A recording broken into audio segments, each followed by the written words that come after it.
some of what people have had to say. As Lee mentioned, it's time T-shirts and badges as well. Joining us now, the Shadow Minister for Infrastructure, Anthony Albanese. Thank you very much for being with us on this important day. Look, this is a great day because it's a day of celebration of Gough's life.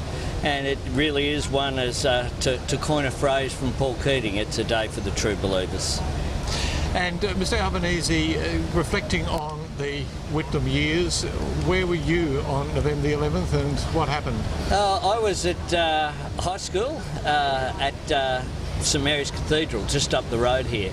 And my then history teacher, Vince Crowe, who now I know is a Labor Party member, came in and told the class that our government has been dismissed, our Prime Minister has been dismissed.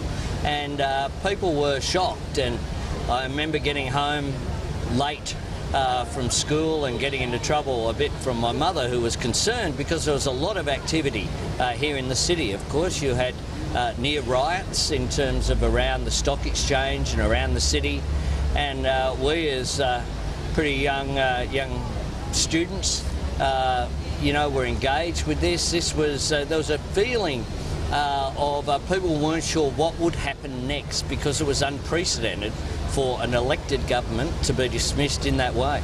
As someone so blooded in Labor through your teens into your 20s, and as someone who made it into government, so you know what it's like, how do you reflect on the changes and the difference that Gough Whitlam brought to Australia?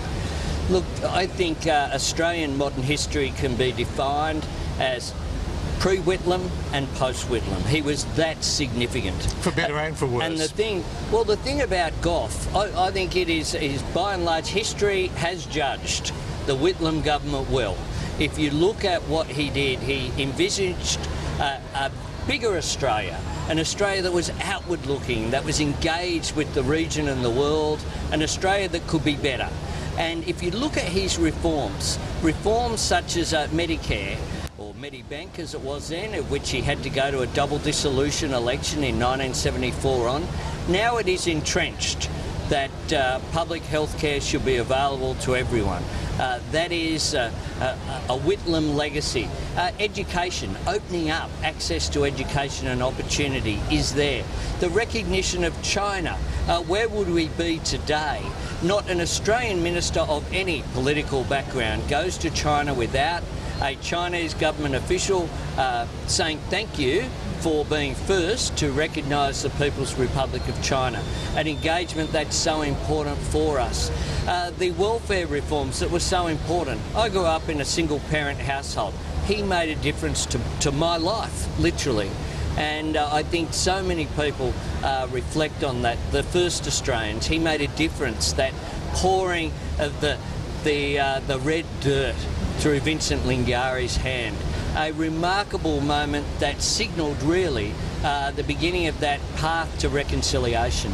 And in your own portfolio of infrastructure, he also did so much, particularly for Western Sydney. Some of the people here saying, look, he changed our suburbs. Look, he engaged. Interesting, at the moment we have a debate about whether the Commonwealth should be involved in public transport. Charlie Jones, the Transport Minister, I was reading his speech the other day. The public transport bill, essentially, that he brought forward, having the Commonwealth engage in that investment. Sewerage in our cities, that curb and guttering.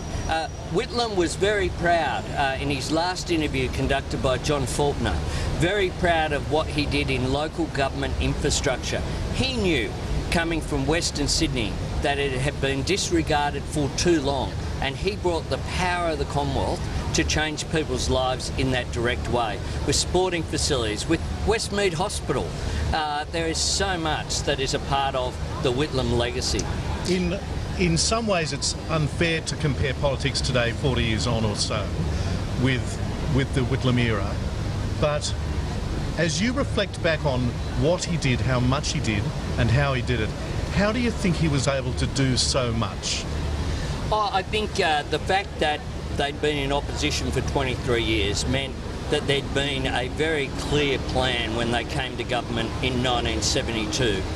You had, notwithstanding the fact that they weren't without fault, you had some outstanding people around him. People like my friend Tom Uren, who unfortunately isn't well enough to be here today. I was talking with him last Friday. I went to see him and had a long conversation with him. He was ready to go. He was Labor's first environment spokesperson.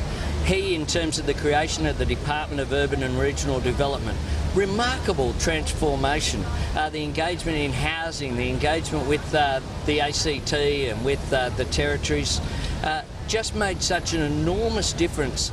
And I think Whitlam's leadership, Whitlam was such a charismatic character. He'd crashed through, he'd reformed the party, importantly, that was a precondition for our success, intervening against the people who ran the New South Wales ALP at the town hall. It's entirely appropriate that we should be standing outside the Sydney Town Hall, and this ceremony should be occurring within it, because this was the scene of many of Gough Whitlam's factional battles. But in terms of modernising the Labor Party, he was hugely significant. What are the lessons for the modern Labor Party about facing the challenges of the 21st century and the changes that have occurred? The lessons are trust the many, not the few. And Whitlam did that. He took power away from the National Executive and the faceless men, as they were called, in terms of the National Executive, and took on those existing power structures in order to bring people with him. And the other thing is he engaged with the community. He brought that community movement leading up to 1972. I was pretty young then, but I handed out how to votes from the time I could walk.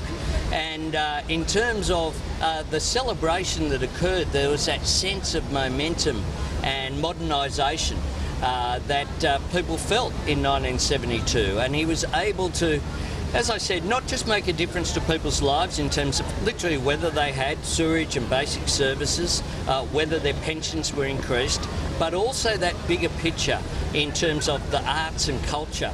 The Australian film industry have a lot to thank Gough Whitlam for, as does other institutions, including, 2JJ, now Triple J, a Whitlam government creation. When was the last time that you saw Mr. Whitlam, and what was that like?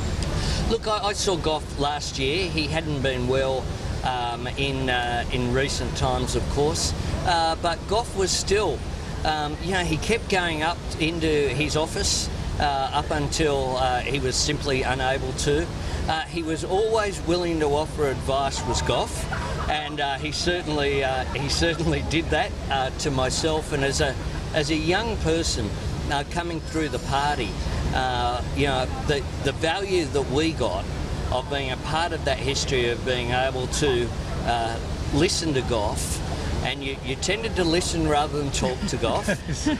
He always had lots of advice, but it wasn't about himself. It wasn't sort of gratuitous. It had an end, and his vision was for the country. He saw the Labor Party as being the vehicle for change, but it was about the nation, not about himself or political party who won or lost. It was about changing the nation for the better. And I know that Gough, in terms of the agenda that we had on infrastructure and cities, I discussed those issues with him. He was very pleased that we were, if you like, continuing that Whitlam legacy. As a Labor warrior, how will you feel sitting in there behind us in a few moments? Oh, look, I think humbled. He was a great man, and to be able to have the honour of following in terms of as a Labor MP, on 1975, on that day when the government was dismissed, 2 days later the big rally was in the Domain, and that was the playground for St Mary's Cathedral students, and a number of us, of course, took the very rational decision to skip school and to go to the demo to hear the great man.